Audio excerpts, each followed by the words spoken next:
ओम गंग गणपते नमः। आप सभी का मेरे चैनल पर बहुत बहुत स्वागत है। इस वीडियो में हम श्री सत्यनारायण भगवान की कथा सुनेंगे। एक समय की बात है, नैमिषारण्य तीर्थ में सोनकादिक 88,000 ऋषियों ने श्री सूत जी से पूछा, हे प्रभु, इस कलयुग में वेद विद्या रहित मनुष्यों को प्रभु भक्ति किस प्रकार मिल सकती है तथा उनका उद्धार कैसे होगा। हे मुनि श्रेष्ठ, कोई ऐसा तप बताइए जिससे थोड़े समय में ही पुण्य मिले और मन वांछित फल भी मिल जाए। इस प्रकार की कथा सुनने की हम इच्छा रखते हैं। सर्वशास्त्रों के ज्ञाता सूत जी बोले, हे वैष्णव में पूज्य, आप सभी ने प्राणियों के हित की बात पूछी है, इसलिए मैं एक ऐसे श्रेष्ठ व्रत को आप लोगों को बताऊंगा जिसे नारद जी ने श्री लक्ष्मी नारायण जी से पूछा था और लक्ष्मीपति ने मुनि श्रेष्ठ नारद जी से कहा था। आप सभी से ध्यान से सुनिए। एक समय की बात है, योगी राज नारद जी दूसरों के हित की इच्छा लिए अनेकों लोकों में घूमते हुए मृत्यु लोक में आ पहुंचे। यहाँ उन्होंने अनेक योनियों में जन्मे प्रायः सभी मनुष्यों को अपने कर्मों द्वारा अनेकों दुखों से पीड़ित देखा। उनका दुख देखकर नारद जी सोचने लगे कि कैसा यत्न किया जाए जिसके करने से निश्चित रूप से मानव के दुखों का अंत हो जाए। इसी विचार पर मनन करते हुए वह विष्णु लोक में गए।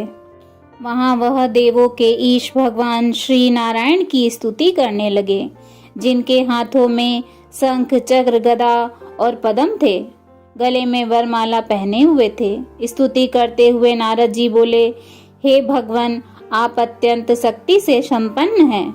मन तथा वाणी भी आपको नहीं पा सकती। आपका आदि मध्य तथा अंत नहीं है। निर्गुण स्वरूप सृष्टि के कारण भक्तों के दुख को दूर करने वाले आपको मेरा नमस्कार है। नारद जी की स्तुति सुनकर श्री हरि विष्णु जी बोले, हे मुनि श्रेष्ठ, आपके मन में क्या बात है? आप किस काम के लिए मेरे पास पधारे हैं, उसे निसंकोच कहिए। इस पर नारद मुनि बोले कि मृत्यु लोक में अनेक योनियों में जन्मे मनुष्य अपने कर्मों के द्वारा अनेक दुखों से दुखी हो रहे हैं। हे नाथ, आप मुझ पर दया रखते हैं तो बताइए कि वो मनुष्य थोड़े प्रयास से ही अपने दुखों से कैसे छुटकारा पा सकते हैं। श्री हरि विष्णु जी बोले, हे नारद, मनुष्यों की भलाई के लिए तुमने बहुत अच्छी बात पूछी है। जिसके करने से मनुष्य मोह से छूट जाता है, वह बात मैं कहता हूँ, उसे सुनो। स्वर्ग लोक व मृत्यु लोक दोनों में एक दुर्लभ उत्तम व्रत है जो पुण्य देने वाला है। आज प्रेम वश होकर मैं उसे तुमसे कहता हूँ। श्री सत्यनारायण भगवान का यह व्रत अच्छी तरह विधान पूर्वक करके मनुष्य तुरंत ही यहाँ सुख भोग कर मरने के उपरांत मोक्ष प्राप्त करता है। श्री हरि के वचन सुनकर नारद जी बोले कि उस उत्तम व्रत का फल क्या है और उसका विधान क्या है? यह व्रत किसने किया था? इस व्रत को किस दिन करना चाहिए? सभी कुछ विस्तार से बताइए। नारद जी की बात सुनकर श्री हरि बोले, दुख व शोक को दूर करने वाला यह व्रत सभी स्थानों पर विजय दिलाने वाला है। मानव को भक्ति व श्रद्धा के साथ शाम को श्री सत्यनारायण भगवान की पूजा धर्मपरायण होकर ब्राह्मणों व बंधुओं के साथ करनी चाहिए। भक्ति भाव से ही नैवेद्य, केले का फल, घी, दूध और गेहूं का आटा सवाया लें।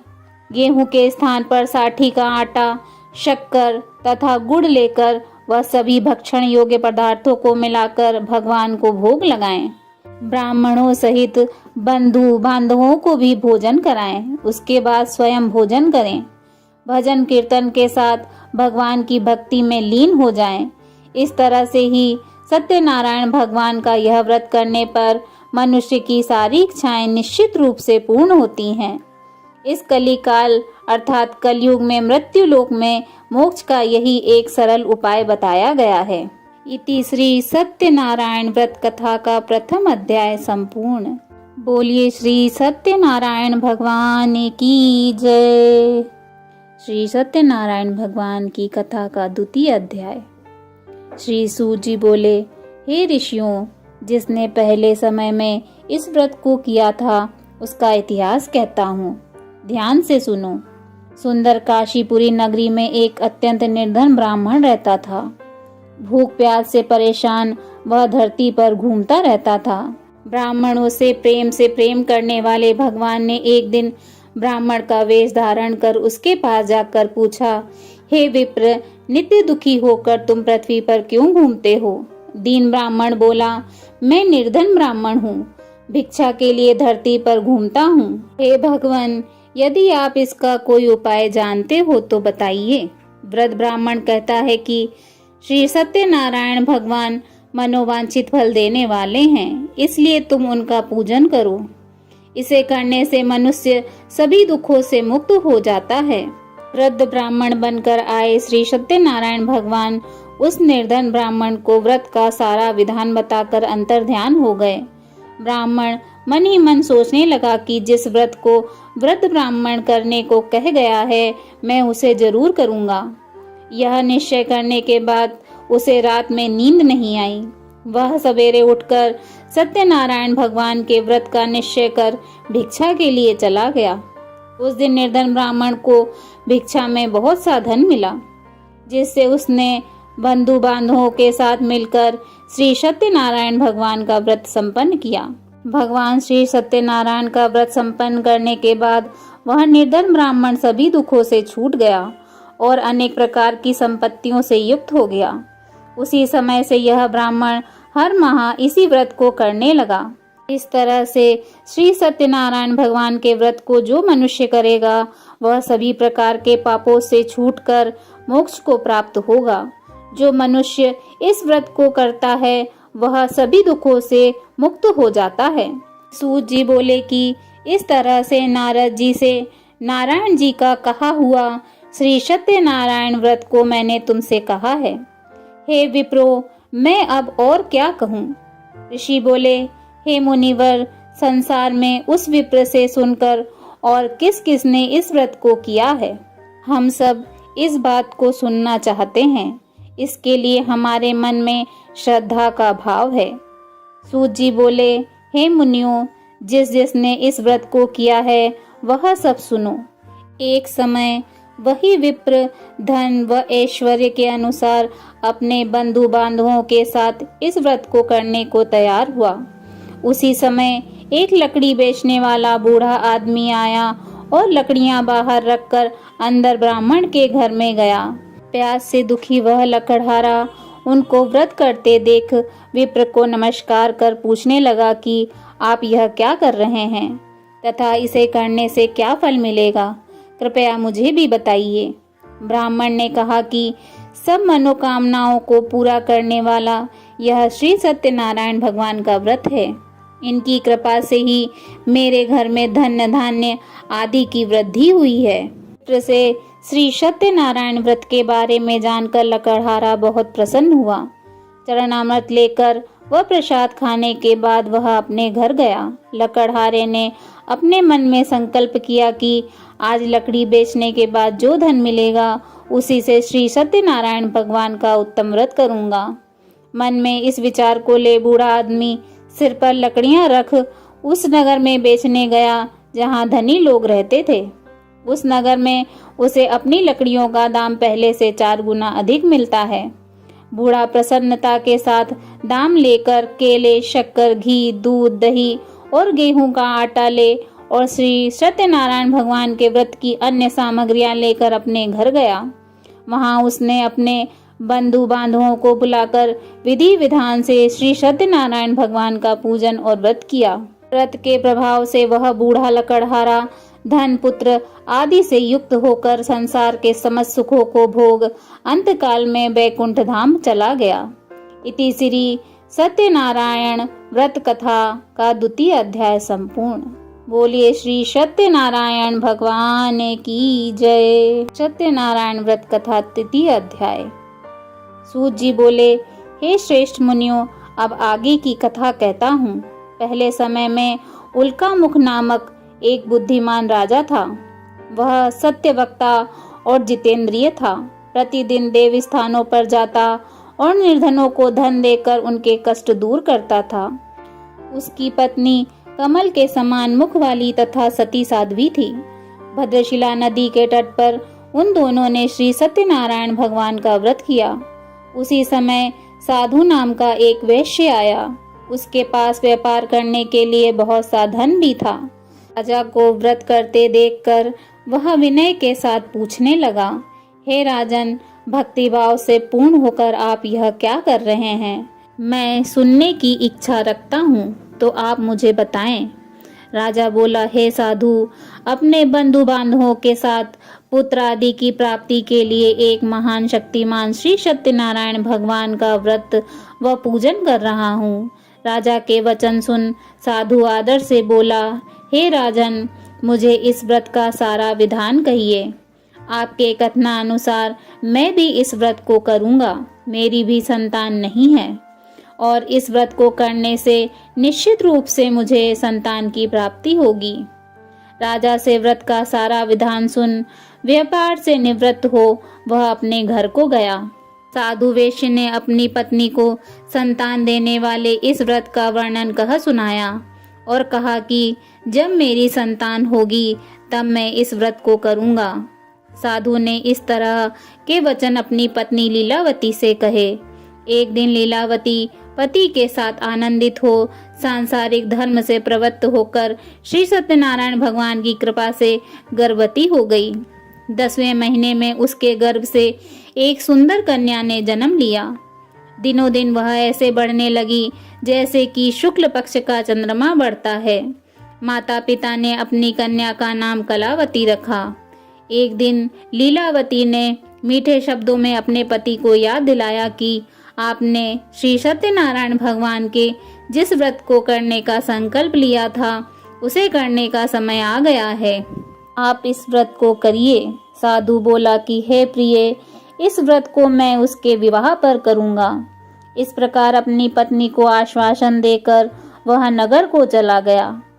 कलावती पिता के घर में रहकर वृद्धि को प्राप्त हो गई। साधु ने एक बार नगर में अपनी कन्या को सखियों के साथ देखा तो तुरंत ही दूतों को बुलाया और कहा कि मेरी कन्या के लिए योग्य वर देख कर आओ। साधु की बात सुनकर दूत कंचन नगर में पहुंचा और वहां देखभाल कर लड़की के सुयोग्य वाणिक पुत्र को ले आया। सुयोग्य लड़के को देख साधु ने बंधु बांधवों को बुलाकर अपनी पुत्री का विवाह कर दिया। लेकिन दुर्भाग्य की बात यह है कि साधु ने अब भी श्री सत्यनारायण भगवान का व्रत नहीं किया। इस पर श्री भगवान क्रोधित हो गए और श्राप दिया कि साधु को अत्यधिक दुख मिले। अपने कार्य में कुशल साधु बनिया जमाई को लेकर समुद्र के पास स्थित होकर रत्नासारपुर नगर में गया। वहां जाकर दामाद ससुर दोनों मिलकर चंद्रकेतु राजा के नगर में व्यापार करने लगे। एक दिन भगवान श्री सत्यनारायण की माया से एक चोर राजा का धन चुराकर भाग रहा था। उसने राजा के सिपाहियों को अपना पीछा करते देख चुराया हुआ धन वहां रख दिया जहां साधु अपने जमाई के साथ ठहरा हुआ था। राजा के सिपाहियों ने साधु वैश्य के पास राजा का धन पड़ा देखा तो वह ससुर जमाई दोनों को बांधकर प्रसन्नता से राजा के पास ले गए और कहा कि उन दोनों चोरों को हम पकड़ लाए हैं, आप आगे की कार्रवाई की आज्ञा दें। राजा की आज्ञा से उन दोनों को कठिन कारावास में डाल दिया गया और उनका सारा धन भी उनसे छीन लिया गया। श्री सत्यनारायण भगवान के श्राप से साधु की पत्नी भी बहुत दुखी हुई। घर में जो धन था उसे चोर चुरा ले गए। शारीरिक तथा मानसिक पीड़ा व भूख प्यास से अति दुखी हो अन्न की चिंता में कलावती एक ब्राह्मण के घर गई। वहां उसने श्री सत्यनारायण भगवान का व्रत होते देखा। फिर कथा भी सुनी। वह प्रसाद ग्रहण कर वह रात को घर वापस आई। माता ने कलावती से पूछा कि हे पुत्री, अब तक तुम कहाँ थी? तेरे मन में क्या है? कलावती ने अपनी माता से कहा, हे माता, मैंने एक ब्राह्मण के घर में श्री सत्यनारायण भगवान का व्रत देखा है। कन्या के वचन सुन लीलावती भगवान के पूजन की तैयारी करने लगी। लीलावती ने परिवार व बंधुओं सहित श्री सत्यनारायण भगवान का पूजन किया और उनसे वर मांगा कि मेरे पति तथा जमाई शीघ्र घर आ जाएं। साथ ही यह भी प्रार्थना करी कि हे प्रभु, हमारा सब अपराध क्षमा करें। श्री सत्यनारायण भगवान इस व्रत से संतुष्ट हो गए और राजा चंद्रकेतु को सपने में दर्शन दे कहा कि हे राजन, तुम उन दोनों वेश्यों को छोड़ दो और तुमने उनका जो धन लिया है उसे वापस कर दो। अगर ऐसा नहीं किया तो मैं तुम्हारा धन, राज्य व संतान सभी को नष्ट कर दूंगा। राजा को यह सब कहकर वह अंतर्ध्यान हो गए। प्रातः काल सभा में राजा ने अपना सपना सुनाया। फिर बोले कि वाणिक पुत्रों को कैद से मुक्त कर सभा में लाओ। दोनों ने आते ही राजा को प्रणाम किया। राजा मीठी वाणी में बोला, हे महानुभाव, भाग्यवश ऐसा कठिन दुख तुम्हें प्राप्त हुआ है, लेकिन अब तुम्हें कोई भय नहीं है।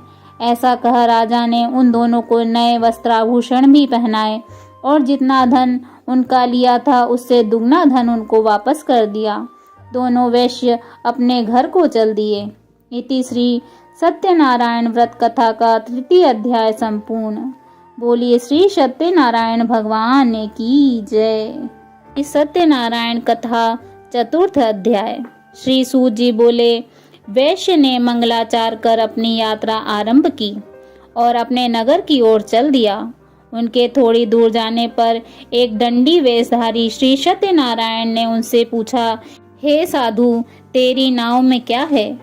अभिवाणी वाणिक हंसता हुआ बोला, हे दंडी, आप क्यों पूछते हो?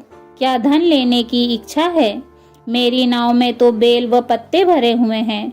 वैश्य के कठोर वचन सुनकर भगवान बोले, तुम्हारा वचन सत्य हो। दंडी ऐसे वचन कह वहां से दूर चले गए। कुछ दूर जाकर समुद्र के किनारे बैठ गए।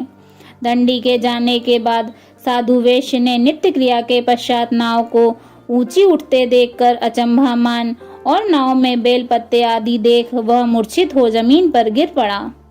मूर्छा खुलने पर वह अत्यंत शोक में डूब गया। तब उसका दामाद बोला कि आप शोक न मनाएं, यह दंडी का श्राप है, इसलिए हमें उनकी शरण में जाना चाहिए, अभी हमारी मनोकामना पूरी होगी। दामाद की बात सुनकर वह दंडी के पास पहुंचा और अत्यंत भक्ति भाव नमस्कार करके बोला, मैंने आपसे जो असत्य वचन कहे थे उनके लिए मुझे क्षमा दें। ऐसा कहकर महान शोकातुर हो रोने लगा। तब दंडी भगवान बोले, हे वाणिक पुत्र, मेरी आज्ञा से बार बार तुम्हें दुख प्राप्त हुआ है। तू मेरी पूजा से विमुख हुआ। साधु बोला, हे भगवान, आपकी माया से ब्रह्मा आदि देवता भी आपके रूप को नहीं जानते, तब मैं अज्ञानी कैसे जान सकता हूँ? आप प्रसन्न होइए। अब मैं सामर्थ्य के अनुसार आपकी पूजा करूँगा। मेरी रक्षा करो और पहले के समान नौका धन से भर दो। साधु वैश्य के भक्ति पूर्वक वचन सुनकर भगवान प्रसन्न हो गए और उसकी इच्छा अनुसार वरदान देकर अंतर्ध्यान हो गए। ससुर जमाई जब नाव पर आए तो नाव धन से भरी हुई थी। फिर वही अपने अन्य साथियों के साथ श्री सत्यनारायण भगवान का पूजन कर अपने नगर को चल दिए। जब नगर के नजदीक पहुंचे तो दूत को घर पर खबर देने के लिए भेज दिया। दूत साधु की पत्नी को प्रणाम कर कहता है कि मालिक अपने दामाद सहित नगर के निकट आ गए हैं। दूत की बात सुन साधु की पत्नी लीलावती ने बड़े हर्ष के साथ श्री सत्यनारायण भगवान का पूजन कर अपनी पुत्री कलावती से कहा कि मैं अपने पति के दर्शन को जाती हूँ, तू कार्य पूर्ण कर शीघ्र आ जाना। माता के ऐसे वचन सुन कलावती जल्दी जल्दी में प्रसाद छोड़ अपने पति के पास चली गई। प्रसाद की अवज्ञा के कारण श्री सत्यनारायण भगवान रुष्ट हो गए और नाव सहित उसके पति को पानी में डुबो दिया। कलावती अपने पति को वहां न पाकर रोती हुई जमीन पर गिर गई। नौका को डूबा हुआ देख वह कन्या को रोता देख साधु दुखी होकर बोला, हे प्रभु, मुझसे और मेरे परिवार से जो भूल हुई है उसे क्षमा करें। साधु के दीन वचन सुनकर श्री सत्यनारायण भगवान प्रसन्न हो गए और आकाशवाणी हुई, हे साधु, तेरी कन्या मेरे प्रसाद को छोड़ कर आई है, इसलिए उसका पति अदृश्य हो गया है। यदि वह घर जाकर प्रसाद खाकर लौटती है तो इसे उसका पति अवश्य मिलेगा। ऐसी आकाशवाणी सुन कलावती घर पहुंचकर प्रसाद खाती है और फिर आकर अपने पति के दर्शन करती है। उसके बाद साधु अपने बंधु बांधवों सहित श्री सत्यनारायण भगवान का विधि विधान से पूजन करता है। इस लोक में सभी सुखों को भोग कर वह अंत में स्वर्ग को प्राप्त करता है। इति श्री सत्यनारायण व्रत कथा का चतुर्थ अध्याय संपूर्ण। बोलिए श्री सत्यनारायण भगवान की जय। श्री सत्यनारायण भगवान की कथा का पंचम अध्याय। श्री सूत जी बोले, हे ऋषियों, मैं और भी एक कथा सुनाता हूँ, उसे भी ध्यान पूर्वक सुनो। प्रजापालन में लीन तुंगध्वज नाम का एक राजा था। उसने भी भगवान का प्रसाद त्याग कर बहुत ही दारुण दुख प्राप्त किया था। एक बार वन में जाकर वन्य पशुओं को मारकर वह बड़ के पेड़ के नीचे आया। वहां उसने ग्वालों को भक्ति भाव से अपने बंधुओं सहित श्री सत्यनारायण भगवान का पूजन करते देखा। अभिमानवश राजा ने उन्हें देखकर भी पूजा स्थान में नहीं गया और ना ही उसने भगवान को नमस्कार किया। ग्वालों ने राजा को प्रसाद दिया, लेकिन उसने वह प्रसाद नहीं खाया और प्रसाद को वहीं छोड़कर वह अपने नगर को चला गया। जब वह नगर में पहुंचा तो वहां सब कुछ तहस नहस हुआ पाया, तो वह शीघ्र ही समझ गया कि यह सब भगवान ने ही किया है। वह दोबारा ग्वालों के पास पहुंचा और विधि पूर्वक पूजा करके प्रसाद को खाया तो श्री सत्यनारायण भगवान की कृपा से सब कुछ पहले जैसा हो गया। दीर्घ काल तक सुख भोगने के बाद मरणोपरांत उसे स्वर्ग लोक की प्राप्ति हुई। जो मनुष्य परम दुर्लभ इस व्रत को करेगा तो वह भगवान श्री सत्यनारायण की अनुकंपा से उसे धन्य धान्य की प्राप्ति होगी। निर्धन धनी हो जाता है और भय मुक्त हो जीवन जीता है। संतानहीन मनुष्य को संतान सुख मिलता है और सारे मनोरथ पूर्ण होने पर वह मानव अंतकाल में वैकुंठ धाम को जाता है। श्री सूत जी बोले, जिन्होंने पहले इस व्रत को किया है, अब उनके दूसरे जन्म की कथा कहता हूँ।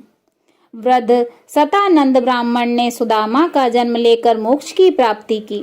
लकड़हारे ने अगले जन्म में निषाद बनकर मोक्ष प्राप्त किया। उल्कामुख का राजा दशरथ होकर वैकुंठ को गए। साधु नाम के वैश्य ने मोरध्वज बनकर अपने पुत्र को आरे से चीरकर मोक्ष प्राप्त किया। महाराज तुंगध्वज ने स्वयंभू होकर भगवान में भक्ति युक्त हो कर्म कर मोक्ष पाया। इति श्री सत्यनारायण व्रत कथा का पंचम अध्याय संपूर्ण। बोलिए श्री सत्यनारायण भगवान की जय। श्रीमन्नारायण नारायण नारायण भजमन नारायण नारायण नारायण श्रीमन्नारायण नारायण नारायण श्रीमन्नारायण नारायण नारायण लक्ष्मी नारायण नारायण नारायण श्रीमन्नारायण नारायण नारायण। आइए सुनते हैं श्री सत्यनारायण भगवान की आरती। ओम जय लक्ष्मी रमणा, स्वामी जय लक्ष्मी रमणा, श्री सत्यनारायण स्वामी जनपातक हरणा। ओम जय लक्ष्मी रमणा, रत्न जड़ित सिंहासन अद्भुत छवि राजे, स्वामी अद्भुत छवि राजे। नारत करत निरंजन घंटा ध्वनि बाजे। ओम जय लक्ष्मी रमणा, प्रकट भये कली कारण द्विज को दर्श दियो, स्वामी द्विज को दर्श दियो। बूढ़ो ब्राह्मण बन कर, बूढ़ो ब्राह्मण बन कर कंचन महल कियो। ओम जय लक्ष्मी रमणा। दुर्बल भील कठोरा जिन पर कृपा करी, स्वामी जिन पर कृपा करी। चंद्रचूंड एक राजा, चंद्रचूंड एक राजा तिनकी विपत्ति हरी। ओम जय लक्ष्मी रमणा। वैश्य मनोरथ पायो, श्रद्धा तज दीनी, स्वामी श्रद्धा तज दीनी। सो फल भोग्यो प्रभु जी, सो फल भोग्यो प्रभु जी फिर स्तुति कीनी। ओम जय लक्ष्मी रमणा। भाव भक्ति के कारण छिन छिन रूप धर्यो, स्वामी छिन छिन रूप धर्यो।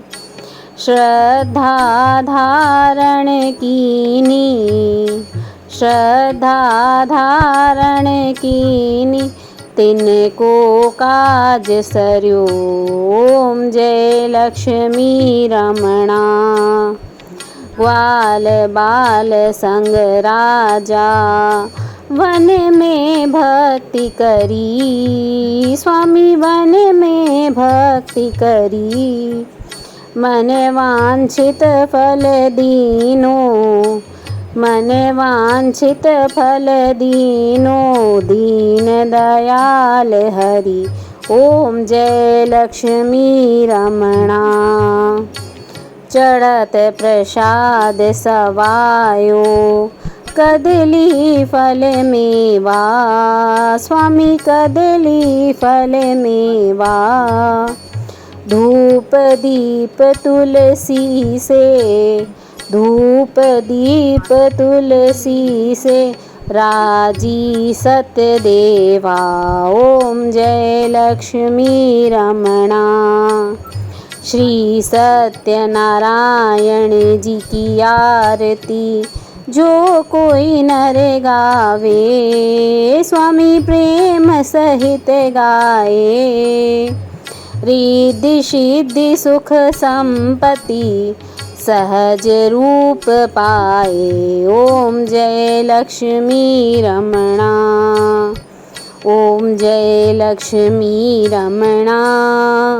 स्वामी जय लक्ष्मी रमणा।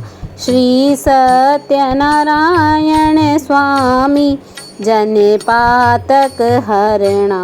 ओम जय लक्ष्मी रमणा।